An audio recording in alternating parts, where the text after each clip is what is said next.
The morning shift alarm echoed through Luna Station's corridors at exactly 800 hours. Karoline Leavitt walked quickly down the metal hallway, her communication tablet tucked under her arm. She had been working at the station for 3 years, now, and today felt different. Something big was happening. Luna Station hung in space like a giant wheel, slowly spinning around Earth's moon. It was humanity's most important place for talking to alien races.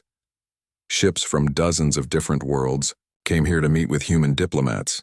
The station had living areas, workspaces, and huge meeting rooms where humans tried to make peace with beings from across the galaxy. Karoline worked in the Interspecies Relations Department. Her job was to handle communications between humans and aliens during important meetings.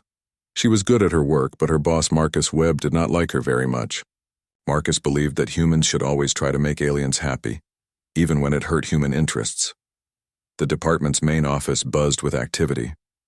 Other workers rushed around preparing for today's big meeting. The Zephyrian Collective had sent their top diplomat to Luna Station.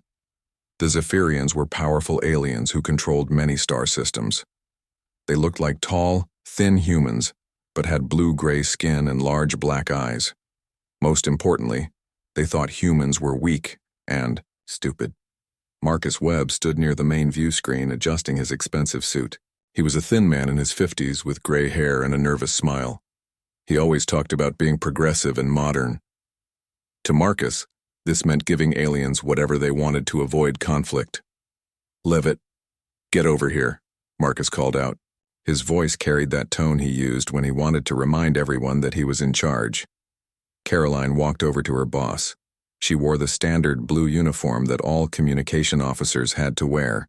At 28 years old, she was younger than most people in her position, but she understood alien politics better than many senior officers. "The Zephyrian ambassador will be here in 1 hour," Marcus said. "I want you to handle the translation systems, but remember what we discussed. We need to be respectful and accommodating. These beings have technology we can only dream about." Karoline nodded, but she felt worried. She had read the files about what the Zephyrians wanted to discuss today. They called it the Human Limitation Protocols. The aliens wanted to stop humans from expanding into 3 star systems that were perfect for human colonies. The Zephyrians claimed these systems were too dangerous for humans to handle. But Karoline knew the real truth. Intelligence reports showed that these star systems had valuable minerals and perfect planets for farming. The Zephyrians wanted to keep humans weak and dependent. They did not care about human safety. They cared about keeping humans under control. Morning passed quickly. At exactly 1100 hours, the Zephyrian ship docked with Luna Station. Ambassador Veltar stepped off his vessel with 4 other Zephyrians behind him. The ambassador was taller than most of his kind, nearly 7 feet high. His dark robes made him look even more imposing. His black eyes seemed to look right through people. Marcus Webb practically ran to greet the aliens. He bowed deeply, which made Karoline feel embarrassed.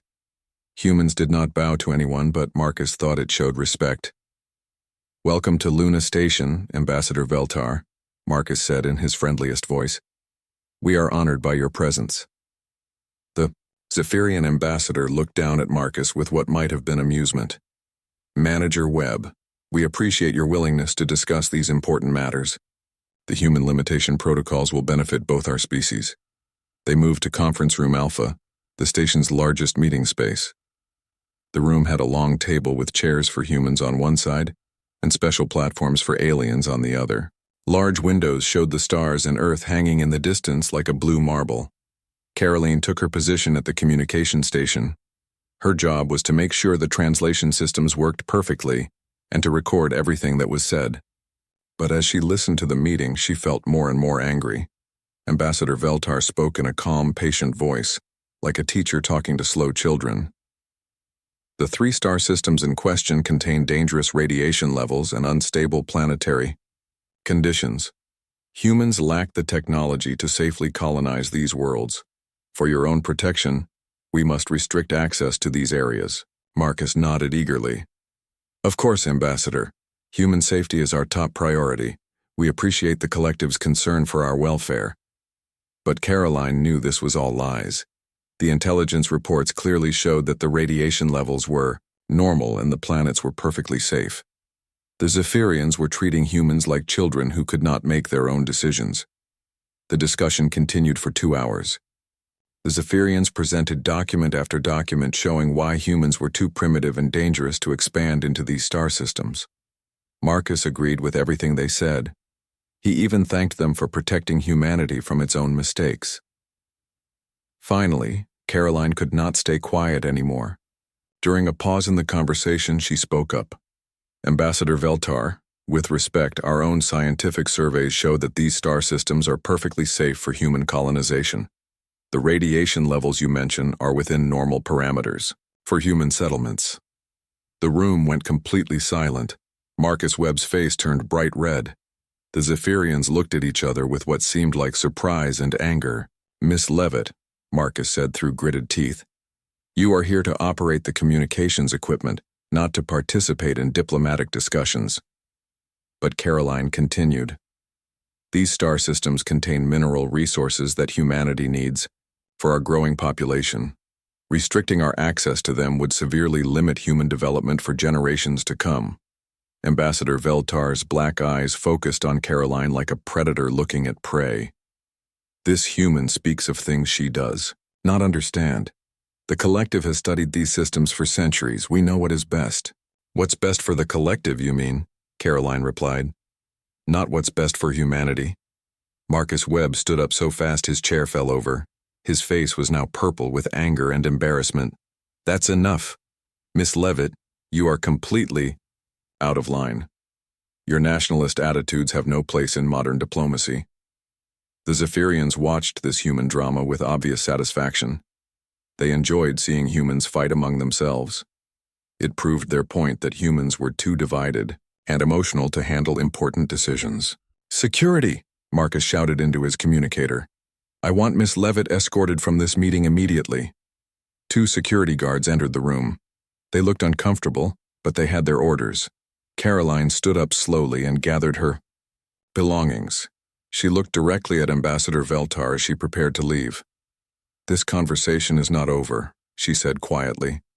The Zephyrian ambassador smiled, showing teeth that were too sharp and too white. For you, young human, it is. As the security guards led her away, Karoline heard Marcus apologizing to the aliens for her inappropriate behavior. He promised that humans would accept the limitation protocols without any more problems. But Marcus Webb had no idea what he had just done. By firing Karoline Leavitt, he had made the biggest mistake of his career. He had also made an enemy of someone he should never have crossed. Karoline walked to her quarters to pack her things. As she folded her uniforms and gathered her personal items, she activated a small hidden communication device. She typed a short message and sent it to a secure location on Earth.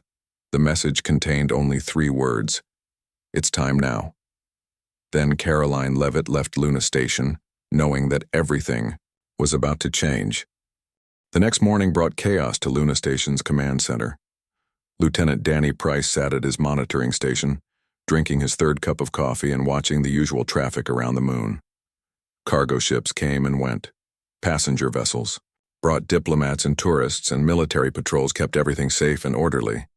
Then something appeared on his screens that made him choke on his coffee. Commander Hayes, you need to see this, Danny called out to his supervisor. Commander Linda Hayes walked over to Danny's station. She was a career military officer who had seen almost everything in her 20 years of space service. But when she looked at the display, her eyes went wide. What in the hell is that thing? She whispered. On the screen was a ship unlike anything they had ever seen. It was huge, easily 3 times the size of the largest vessels that normally visited Luna Station. The ship was painted pure black with silver trim that seemed to glow in the starlight. Its design was sleek and dangerous, like a predator moving through space. But what really caught their attention was how expensive it looked. This was not a military vessel or a cargo hauler. This was a luxury ship built for someone with unlimited money and power. The craftsmanship was perfect, and the technology appeared to be far ahead of anything the public knew about. Sir, incoming communication from the vessel, reported Sergeant Amy Chen from the communications desk. Put it through, Commander Hayes ordered. The main screen flickered and showed a man sitting in what looked like the bridge of the mysterious ship. He appeared to be in his early 30s, with short brown hair and calm blue eyes. He wore an expensive dark suit that probably cost more than most people made in a year. Behind him, they could see a bridge filled with advanced equipment and crew members in matching uniforms. Luna Station Control, this is Jake Leavitt, aboard the Sovereigns. Pride, requesting immediate docking privileges for diplomatic purposes. Commander Hayes activated her microphone. Mr. Leavitt, we have no record of your vessel or your diplomatic credentials. Please provide proper authorization codes. Jake smiled, but it was not a warm smile. Commander, I believe you'll find my credentials are in order. He transmitted a series of codes that made the station's computers practically light up with approval signals. Danny Price stared at his screen in amazement. Commander, these codes are higher priority than anything I've ever seen. They're coming from departments I didn't even know existed. Very well, Mr. Leavitt, Commander Hayes replied. You are cleared for docking at Port 7. Welcome to Luna Station. Word of the mysterious arrival spread through the station faster than a fire in an oxygen plant. Everyone wanted to know who Jake Leavitt was and why he had come. The ship's name was familiar to some people, but no one could figure out where they had heard it before. In the Interspecies Relations Department, Marcus Webb was having his morning coffee when his assistant Carol rushed into his office. Sir, there's someone here to see you. A man named Jake Leavitt. He says it's about his wife. Marcus almost dropped his coffee cup. Leavitt. That was Karoline's last name. This had to be her husband, coming to make trouble about her firing yesterday. Marcus had been expecting something like this. Let me guess, Marcus said with a smug smile. He's angry about what happened to his wife and wants her job back. Actually, sir, he seems very calm. He's asking for a meeting with you and the Zephyrian delegation. He says he has a business proposal. This surprised Marcus. He had expected shouting and threats, not a business meeting. Maybe this Leavitt guy was smarter than his wife. Maybe he understood that making enemies of the Zephyrians was career suicide. Fine. Set up a meeting in conference room Beta in 1 hour, and make sure security is nearby just in case he tries anything stupid. Meanwhile, Ambassador Veltar and his Zephyrian companions were enjoying their breakfast in the station's diplomatic quarters. They ate strange blue fruits from their homeworld and discussed how easy it had been to manipulate the humans yesterday. The female was troublesome, said Veltar's aide Colum. But the manager handled her properly. Humans always turn on each other when pressed. Indeed, Veltar agreed. Within a generation, humans will be completely dependent on our guidance. They lack the unity and intelligence to govern themselves effectively. A Zephyrian junior diplomat entered their dining area and bowed respectfully. Ambassador, the human manager Webb requests a meeting. There is apparently another human who wishes to discuss business with us. Veltar laughed, a sound like wind, blowing through metal pipes. More humans seeking our approval. This should be entertaining. 1 hour later, the meeting participants gathered in conference room Beta. Marcus Webb sat on the human side of the table, flanked by 2 junior diplomats and a security officer. The Zephyrians took their positions on their special platforms, looking down at the humans with their usual air of superiority. Then Jake Leavitt entered the room. Everyone went quiet. Jake was not what anyone had expected. He was tall and moved, with the confidence of someone used to being the most important person in any room. His suit was perfectly tailored, and he wore a small pin on his lapel that no one recognized. Most surprising of all, he seemed completely unbothered by the presence of the alien delegation. Gentlemen, Jake said, nodding politely to the humans.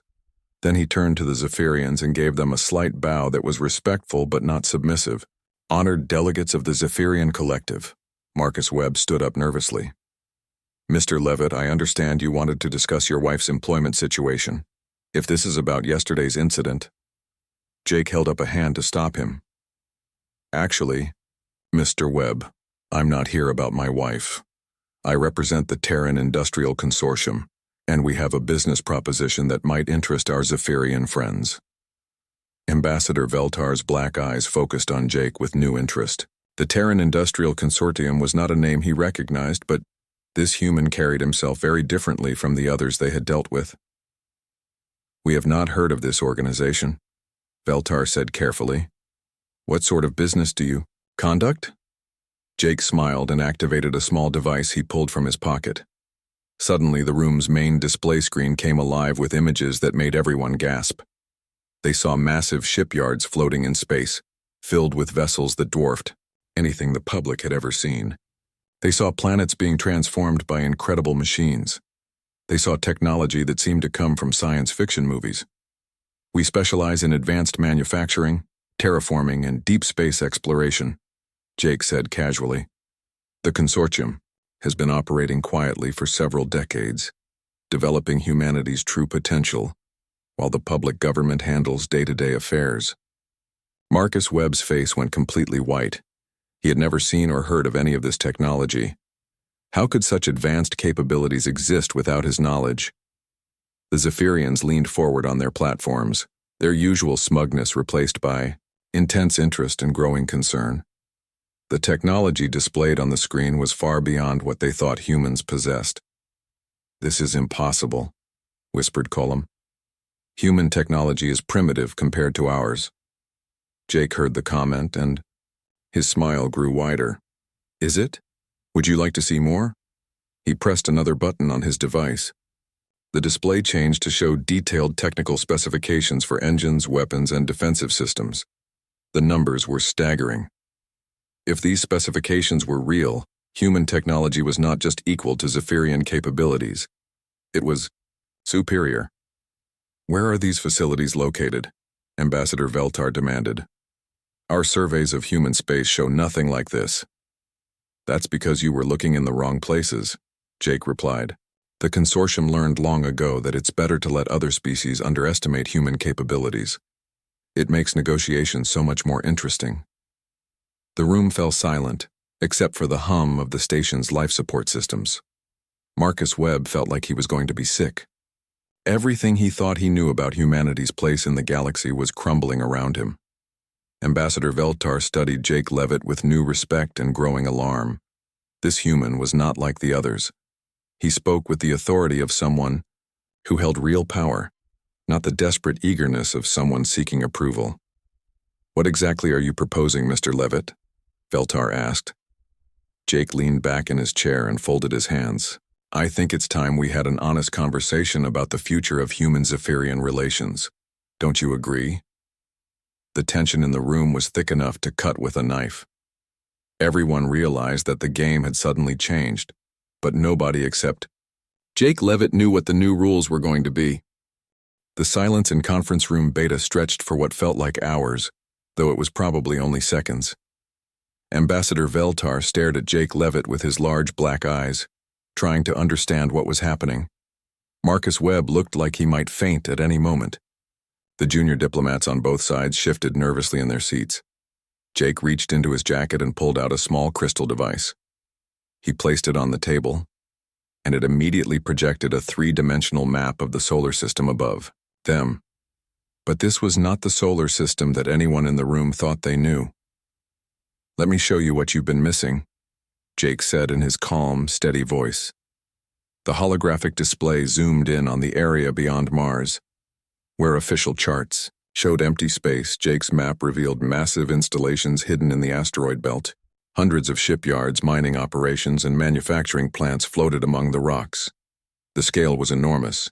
Each facility was larger than Luna Station itself. "The asteroid manufacturing complex has been operational for 37 years, Jake explained. "We produce everything from basic consumer goods to advanced starship components. Current output is approximately 40,000 vessels per year, ranging from small scouts to heavy cruisers." Marcus Webb found his voice, though it came out as a croak. 40,000 ships, that's impossible. Where do they all go?" "Deep space exploration, trade missions, and defensive patrols," Jake replied. "The public sees maybe 1% of actual human space activity. The rest operates under consortium oversight." The hologram shifted to show the outer solar system. Beyond Neptune, where most people thought space was empty, the display revealed entire worlds being transformed. Massive machines covered the surfaces of moons and asteroids, turning them into habitable environments. Project New Eden has been terraforming 17 different worlds over the past 2 decades, Jake continued. Each planet will eventually support populations in the millions. We're not just expanding human presence in space. We're creating a true interstellar civilization. Ambassador Veltar leaned forward on his platform. His usual air of superiority was gone, replaced by something that looked like worry. This level of development would require resources and technology far beyond current human capabilities. Jake smiled again, and this time there was something cold in his expression.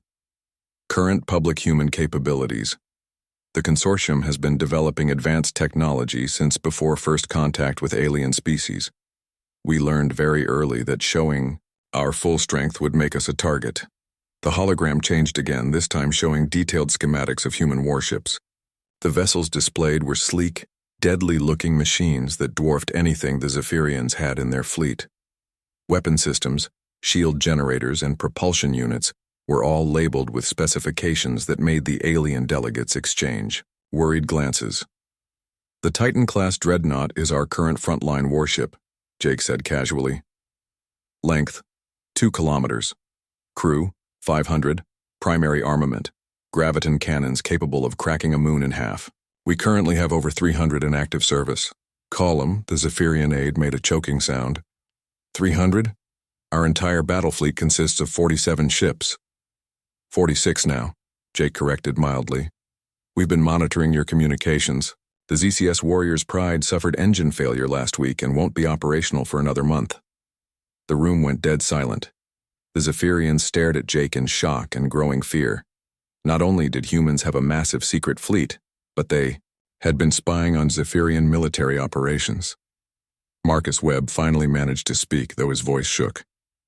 Why are you telling us this? If this technology exists, why keep it secret? Because, Mr. Webb, your approach to diplomacy has been dangerously naive, Jake replied. You've been treating interstellar relations like a university debate club. You think that being nice and accommodating will make other species respect humanity, but the galaxy doesn't work that way. Jake stood up and walked to the room's large windows. Outside, Earth hung in space like a blue jewel, looking peaceful and vulnerable. But Jake's next words shattered that illusion. Do you see those orbital platforms around Earth? He asked, pointing to what looked like small dots in the distance. Those aren't communication satellites. They're defensive installations, each one armed with enough firepower to destroy an entire invasion fleet. The hologram zoomed in to show the platforms in detail. They were massive structures disguised to look like civilian installations. Weapon ports, shield generators, and sensor arrays covered their surfaces like mechanical flowers. The planetary defense grid has been operational for 15 years, Jake explained. Any hostile force approaching Earth would face over 200 automated defense platforms, plus the home fleet of 600 warships stationed in permanent patrol orbits. Ambassador Veltar's blue-gray skin had turned almost white. 600 ships? Guarding one planet? Earth is the heart of human civilization, Jake said simply. We take its protection very seriously. But that's just the beginning. The hologram shifted to show star charts extending far beyond the solar system. Red dots marked human colonies, blue dots showed military bases, and green dots indicated trade routes. The network stretched across dozens of star systems, creating a web of human presence that none of the aliens had suspected. The consortium currently maintains active colonies in 43 star systems, Jake continued. Our trade network extends to over 100 worlds. Human merchants, explorers, and settlers have been quietly spreading across this part of the galaxy for decades. Marcus Webb slumped in his chair, overwhelmed by the scale of what he was learning. But the colonization reports, the budget meetings, the expansion plans, everything we discuss in the public government suggests we barely have the resources for a few dozen settlements. The public government handles civilian affairs and provides a face for other species to interact with, Jake explained patiently. Real policy decisions are made by people who understand the true scope of human capabilities and the dangers we face. Colum found his voice, though it sounded strained. What dangers? Humans are a young species. You lack the experience to understand. Galactic politics. Jake turned away from the window and looked directly at the Zephyrian aide. We understand them better than you think. For example, we know about the hegemony protocol. The effect of those words was immediate and dramatic. All four Zephyrians went rigid with shock and fear. Ambassador Veltar's black eyes went wide, and his hands trembled slightly. I don't know what you're talking about, Veltar said, but his voice lacked conviction. Jake activated his crystal device again. This time, the hologram showed what looked like official Zephyrian government documents, complete with security seals and authorization codes. The Hegemony Protocol, drafted by the Zephyrian High Council 3 years ago, Jake read from the documents. Quote, the human species represents a potential long-term threat to collective dominance due to their rapid technological development and aggressive expansion tendencies. Recommend implementation of containment strategies including territorial restrictions, technological limitations, and gradual integration into collective oversight structures. Marcus Webb stared at the documents in horror. You were planning to enslave us. Not enslave, Ambassador Veltar said quickly. Guide, protect. Humans are too young and reckless to be trusted with unlimited expansion. Too young. Jake laughed, but there was no humor in the sound. Ambassador, humanity has been traveling between stars since before your species learned to use fire. We've been watching the rise and fall of galactic civilizations for thousands of years. We are not the young, naive species you think we are. The hologram changed one final time, showing what appeared to be ancient star maps and historical records. The documents were clearly very old, but they showed human ships exploring distant galaxies, human colonies on worlds that current maps listed as uninhabited. The species you call humanity is actually the result of a very long and complicated history, Jake said quietly. What you see as rapid development is actually the return of capabilities we once possessed but chose to set aside. The consortium represents the restoration of our true heritage. Ambassador Veltar stood up on his platform, his composure finally cracking completely. This is impossible. Our historical records show no evidence of ancient human civilization. Your historical records show what we wanted you to see, Jake replied. We've been very careful about managing first contact with younger species. Unfortunately, recent events have forced us to reconsider our approach. The tension in the room was now overwhelming. Everyone understood that they were witnessing a moment that would change everything. The careful balance of power in the galaxy had just shifted, dramatically, and no one except Jake Leavitt knew what would happen next. So what do you want from us? Ambassador Veltar asked, his voice barely above a whisper. Jake smiled, but this time it was the smile of a predator who had cornered his prey. I want to discuss the future of Zephyrian-human relations, and I think you're going to find our terms very reasonable. Jake Leavitt walked slowly around the conference table, his footsteps echoing in the silent room. The Zephyrian delegation watched him like prey animals watching a hunter. Marcus Webb sat frozen in his chair, still trying to process everything he had learned in the past hour. Before we discuss terms, Jake said, stopping directly in front of Ambassador Veltar's platform, I think you should know exactly what the consortium has discovered about Zephyrian activities in this region of space. He activated his crystal device once more.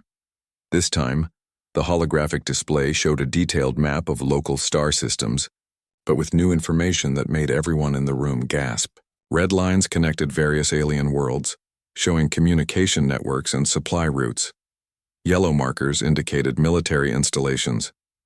Most disturbing of all, purple symbols marked what appeared to be slave colonies. The Zephyrian Collective currently controls 47 different species across 93 star systems, Jake announced. Of these species, 31 are classified as protectorates under collective oversight. In practical terms, this means they have no real freedom and exist only to serve Zephyrian interests. Ambassador Veltar's aide, Kolum, stood up quickly. Those species requested our protection. We saved them from wars and disasters. Jake turned to look at him with cold blue eyes. Really? Like you saved the Altarians from their civil war by bombing their capital cities? Or how you rescued the Vegan traders from economic collapse by taking control of their entire banking system? The hologram zoomed in to show specific worlds. Images of destroyed cities, enslaved populations, and strip-mined planets filled the display. The evidence was overwhelming and undeniable. Each species that falls under collective protection follows the same pattern, Jake continued. First, you identify a crisis or create one. Then you offer assistance in exchange for minor concessions. Over time, these concessions grow until the target species has no independence left. Marcus Webb found his voice, though it was weak and shaky. How long have you known about this? The consortium has been monitoring Zephyrian expansion for over 20 years, Jake replied. We've watched them systematically conquer and enslave dozens of worlds while calling it peacekeeping. We've seen what happens to species that trust them. The display changed to show intercepted communications between Zephyrian officials.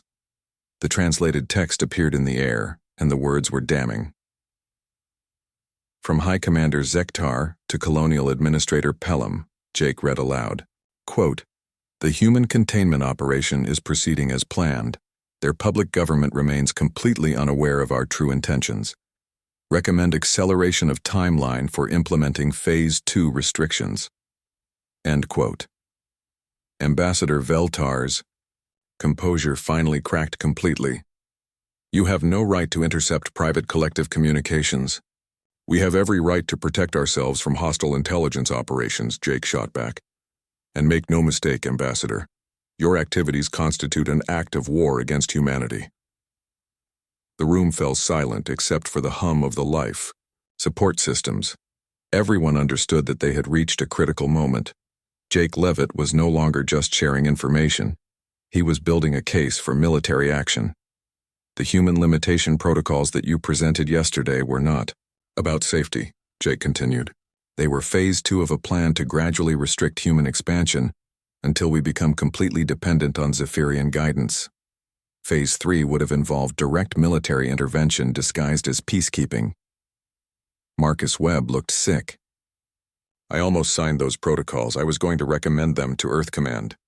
Which is exactly what the Zephyrians were counting on, Jake said. They've been studying human psychology and political systems for years. They knew that people like you would be eager to avoid conflict, even at the cost of human freedom. Jake walked back to his seat and sat down calmly.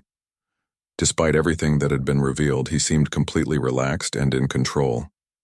Now, let's discuss what happens next, he said.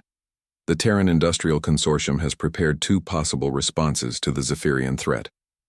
The holographic display cleared and showed 2 simple options, Option 1 and Option 2, floating in the air. Option 1 is what we call the diplomatic solution, Jake explained.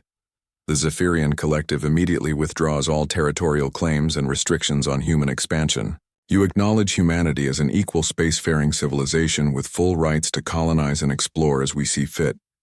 You also provide full documentation of your intelligence operations against human interests, plus reparations for the resources we've spent defending against your activities.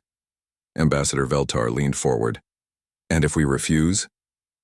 Jake's smile was cold as winter on an ice planet. Option 2 is what we call the educational demonstration. The hologram changed to show what looked like a military operation plan. Star charts displayed attack routes, targeting priorities, and estimated casualty figures. The numbers were staggering. The consortium has identified 47 key Zephyrian military installations, 17 major industrial complexes, and 12 critical supply hubs, Jake said matter-of-factly. A coordinated strike by our deep space fleet would cripple collective military capabilities within 72 hours. Colum made a strangled sound. You're talking about attacking civilian targets.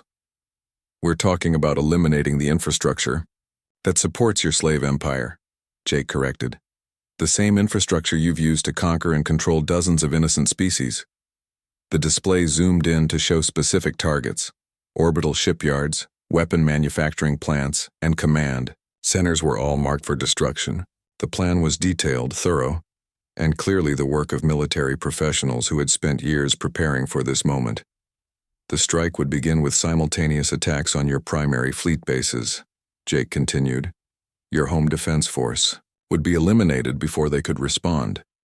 Phase 2 would target your communication networks and supply lines. Phase 3 would involve occupation of key worlds to ensure you cannot rebuild your military capabilities. Ambassador Veltar's hands were shaking now. You cannot be serious. The casualties would number in the millions. Approximately 2.3 million military personnel and 400,000 civilian support workers, Jake agreed. Tragic, but significantly fewer than the billions who have died under collective rule over the past century. Marcus Webb stared at Jake in horror. You're talking about genocide. I'm talking about justice, Jake replied firmly. Every species the Zephyrians have enslaved deserves freedom. Every world they've stripped bare deserves compensation. Every family they've destroyed deserves vengeance.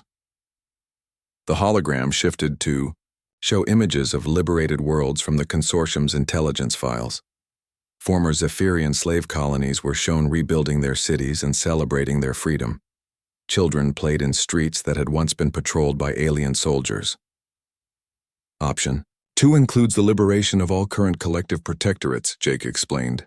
We've already made contact with resistance movements on 37 worlds. They're ready to rise up as soon as Zephyrian military forces are neutralized.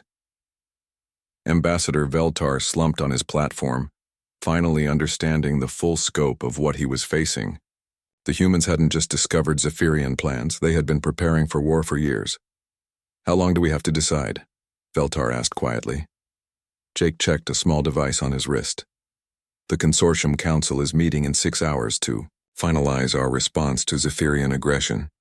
If I don't report back with your acceptance of Option 1 by then, they'll automatically authorize Option 2. 6 hours? Colin protested. That's not enough time to consult with our government. You've had 20 years to consult with your government about ending your slave empire, Jake replied coldly. 6 hours is more than generous for a simple yes or no answer. He stood up and gathered his crystal device. I'll be waiting on my ship for your decision. I suggest you choose wisely, Ambassador. This may be the last chance your species has to avoid complete destruction. As Jake walked toward the door, he paused and looked back at Marcus Webb. Oh, and Mr. Webb, you might want to start updating your resume. I have a feeling the public government is going to need some major changes in leadership very soon. The door closed behind Jake Leavitt, leaving the room in stunned silence. Ambassador Veltar and his delegation huddled together, speaking in urgent whispers in their own language. Marcus Webb sat alone, staring at his hands and wondering how everything had gone so wrong so quickly. Outside the conference room, Jake walked calmly through the station corridors. Other people moved out of his way without knowing why, sensing something dangerous about this quiet man in the expensive suit. The fate of 2 civilizations now hung in the balance, and everyone involved knew that the next 6 hours would determine the future of an entire region of the galaxy. 3 hours had passed since Jake Leavitt left the conference room. Ambassador Veltar paced back and forth in the diplomatic quarters while his aides frantically tried to contact the Zephyrian High Council. The communication delays across interstellar space meant they could not get instructions in time to meet Jake's deadline. Meanwhile, Marcus Webb sat in his office staring at reports he could no longer trust. Everything he thought he knew about humanity's place in the galaxy had been turned upside down. His assistant Carol brought him coffee, but it sat untouched and growing cold on his desk. Sir, Carol said quietly, there are strange readings coming from the sensor arrays. Commander Hayes wants to speak with you. Marcus walked to the command center like a man heading to his own execution. Commander Hayes stood at the main tactical display, her face pale with concern. Marcus, we're picking up some unusual signatures in the space around Luna Station, she said. At first we thought it was sensor malfunction, but the readings are getting stronger. What kind of signatures? Marcus asked, though he was afraid he already knew the answer. Energy patterns consistent with cloaked vessels, Commander Hayes replied. Big ones. The computer estimates at least 20 ships, possibly more. In the diplomatic quarters, Ambassador Veltar received the same report from his own sensors. The Zephyrian technology was more advanced than what Luna Station used, and their readings were even more disturbing. Ambassador reported his communications. Officer, we are detecting approximately 30 large vessels in close proximity to the station. They appear to be maintaining stealth fields, but our deep scan arrays can penetrate their hiding. Veltar felt his blood turn cold. 30 ships? Are they human vessels? The energy signatures match no known human technology in our databases, the officer replied. But given recent revelations, our databases may be seriously incomplete. Veltar made a decision that would haunt him for the rest of his life. Despite everything Jake had shown them, despite all the evidence of human technological superiority, the ambassador's pride would not let him believe that humans could truly threaten the mighty Zephyrian collective. Send a message to Mr. Leavitt, Veltar ordered. Tell him that the Zephyrian collective rejects his ultimatum. We do not negotiate with terrorists or respond to empty threats. 20 minutes later, Jake Leavitt received the message aboard the Sovereign's Pride. He read it twice, then shook his head sadly. He had hoped the Zephyrians would be smart enough to accept option 1, but pride and arrogance had sealed their fate. Jake activated his personal communicator and spoke a single word: execute. The effect was immediate and devastating. 1 by 1. 30 massive human warships began dropping their stealth fields around Luna Station. Each vessel was enormous, dwarfing even the largest ships in the Zephyrian fleet. Their black hulls gleamed with weapon arrays and defensive systems that looked like they belonged in a science fiction movie. On Luna Station, every alarm in the command center began screaming at once. Sensor displays lit up with contact after contact as the human fleet revealed itself. The ships had been there all along, invisible and waiting, surrounding the station like silent guardians. My God, whispered Commander Hayes. How long have they been there? Lieutenant Danny Price checked, his logs with shaking hands. According to the sensor records, they started arriving shortly after Mr. Leavitt's ship docked. They've been watching us this whole time. The lead vessel was twice the size of any ship the station personnel had ever seen. Its hull was covered, with weapon ports that could have leveled entire cities. Along its side, painted in silver letters 10 feet tall, was the name TCS Retribution. Ambassador Veltar stared out the window of his quarters at the fleet surrounding them. Each human ship was a masterpiece of deadly engineering, built for war and clearly maintained by people who understood the art of violence. Impossible, he whispered. Our intelligence report said humans had no significant military capabilities. His aide, Kolem, was frantically trying to contact their own fleet.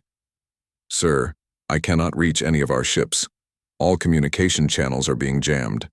By whom? By them, sir. The human vessels are broadcasting interference on all frequencies. We are completely cut off from outside assistance. Jake Leavitt's voice suddenly filled every speaker on Luna Station and aboard the Zephyrian diplomatic ship. His tone was calm and professional, like a teacher explaining a simple lesson.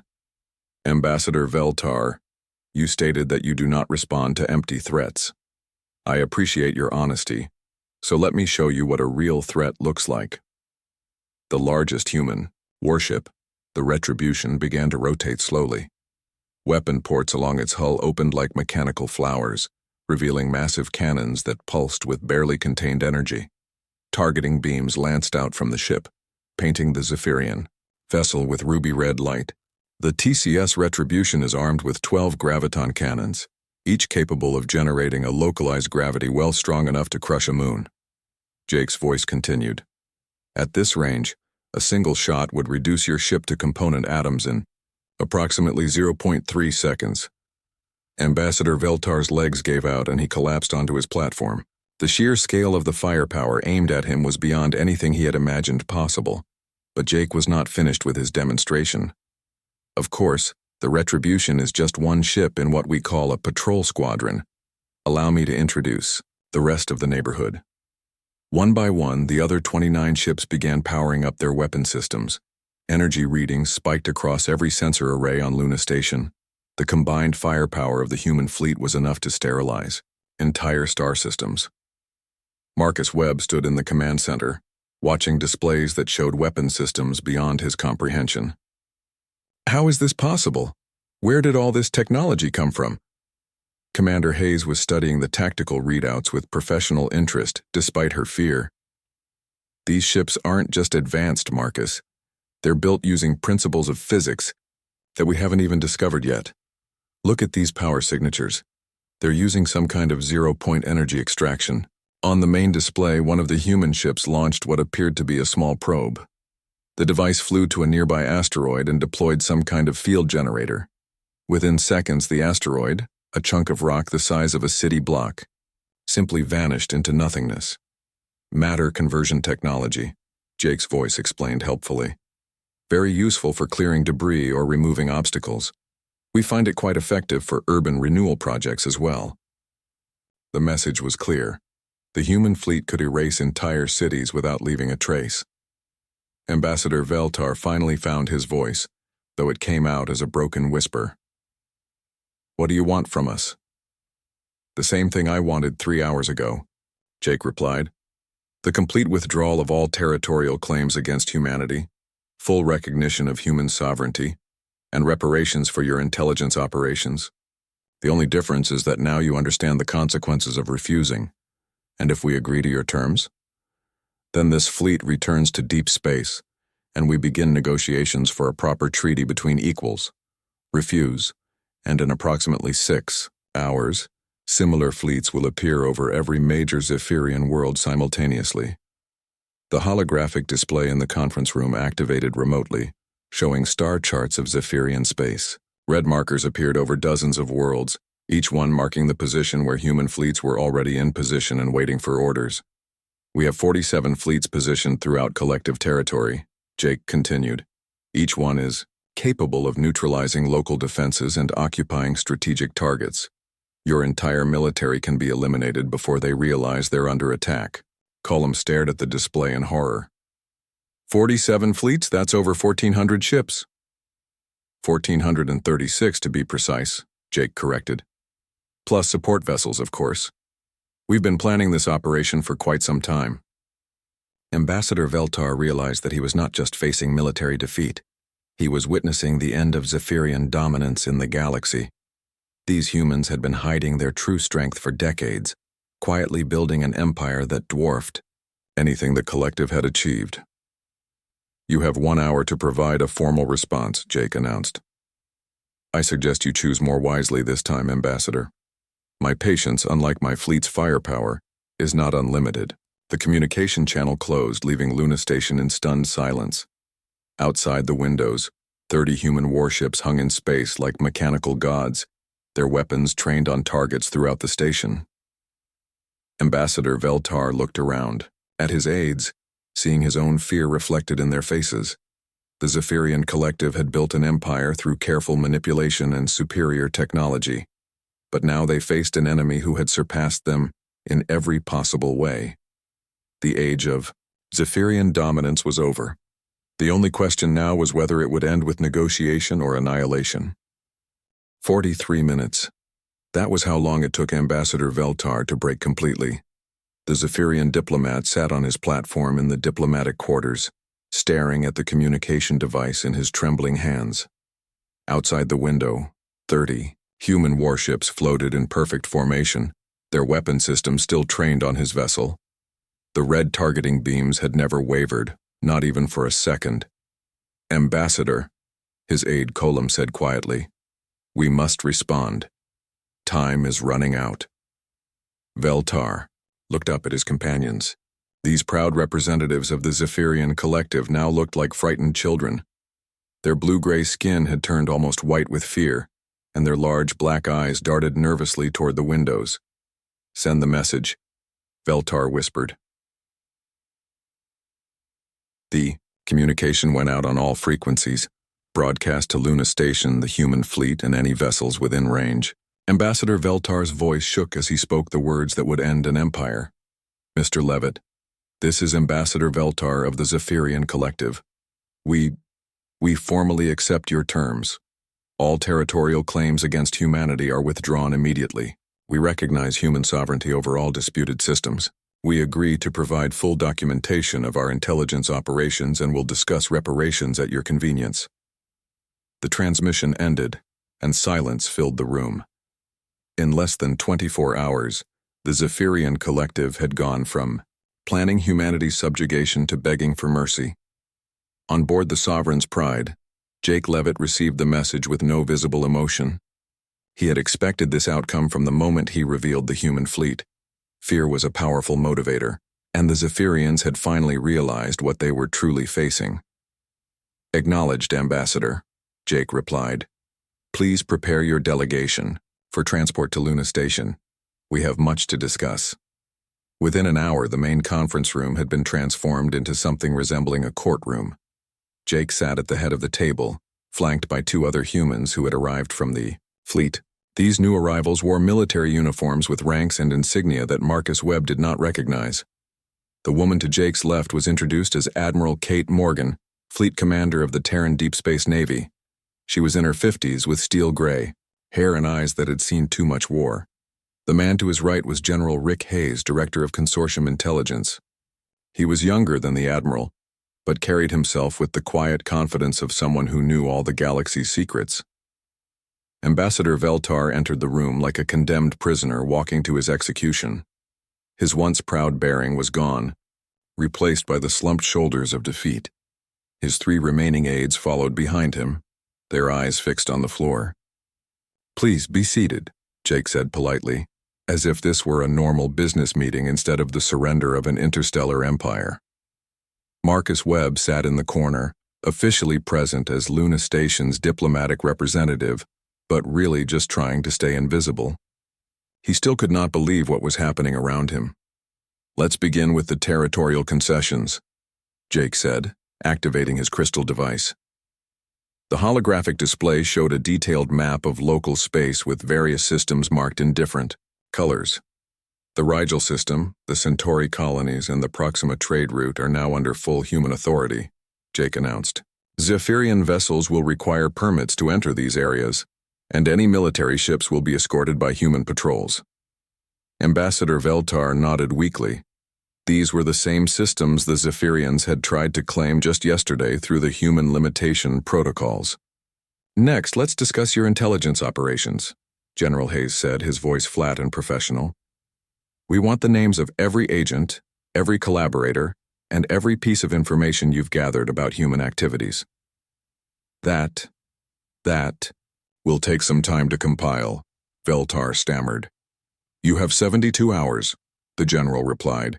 "Any delays will be considered evidence of continued hostile intent." Admiral Morgan leaned forward. "We also want complete technical specifications for all Zephyrian military vessels, weapon systems, and defensive installations. Consider it a gesture of good faith." The demands continued for over an hour. Reparations for espionage activities.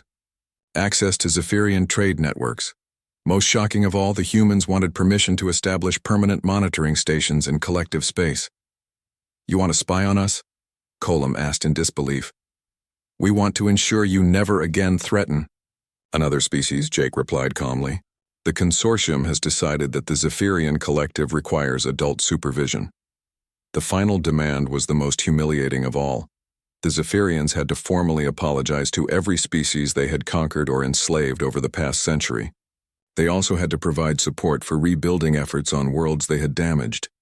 "This will bankrupt the collective," Ambassador Veltar protested weakly. "Then you should have thought of that before building a slave empire," Admiral Morgan replied without sympathy. As the formal surrender terms were being finalized, Jake stood up and walked to the window. The human fleet still surrounded Luna Station, a constant reminder of the new balance of power in the galaxy. "There's one more matter we need to discuss," Jake said, turning back to face the room. For the first time, he looked directly at Marcus Webb. Marcus felt his stomach drop. He had been dreading this moment since Jake first revealed the scope of human capabilities. "Mr. Webb, your approach to diplomacy has been dangerously incompetent," Jake said bluntly. "Your eagerness to appease hostile aliens nearly resulted in humanity's enslavement. That kind of leadership has no place in the new galactic order." Marcus opened his mouth to defend himself, but Jake held up a hand to stop him. However, the consortium recognizes that you were acting on incomplete information. The public government was deliberately kept unaware of our true capabilities for security reasons. So we're prepared to offer you a choice.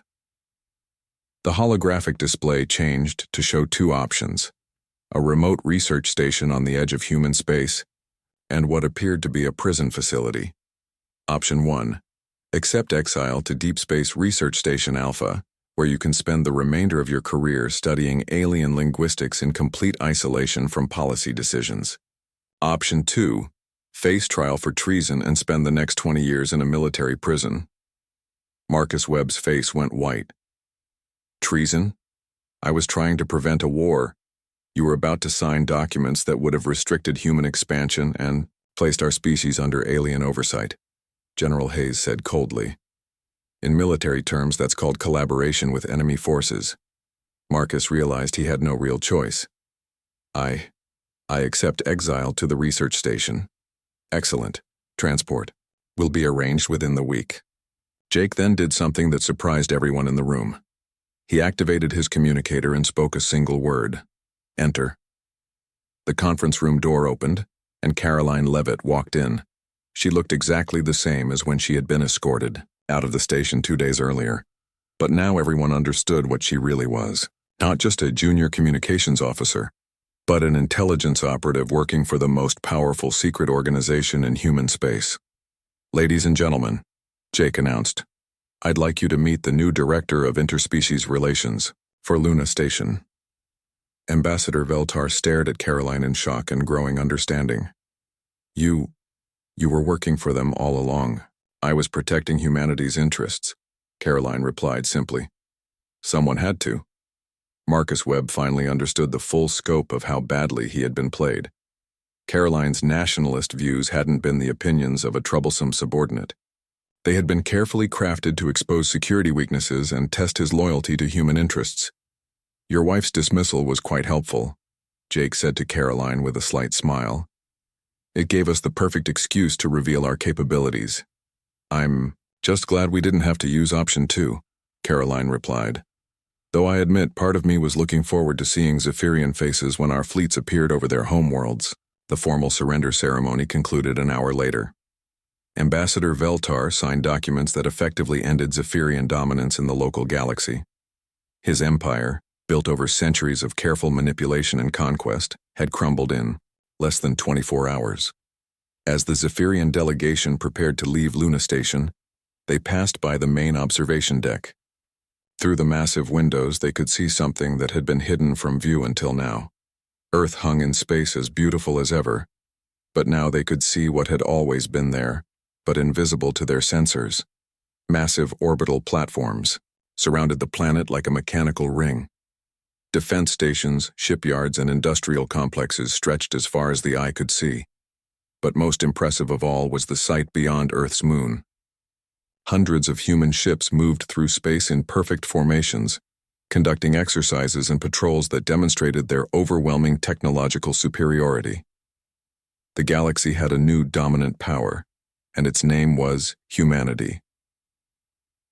Ambassador Veltar looked at the vast human fleet one final time before boarding his ship. He knew that this image would haunt his dreams for the rest of his life.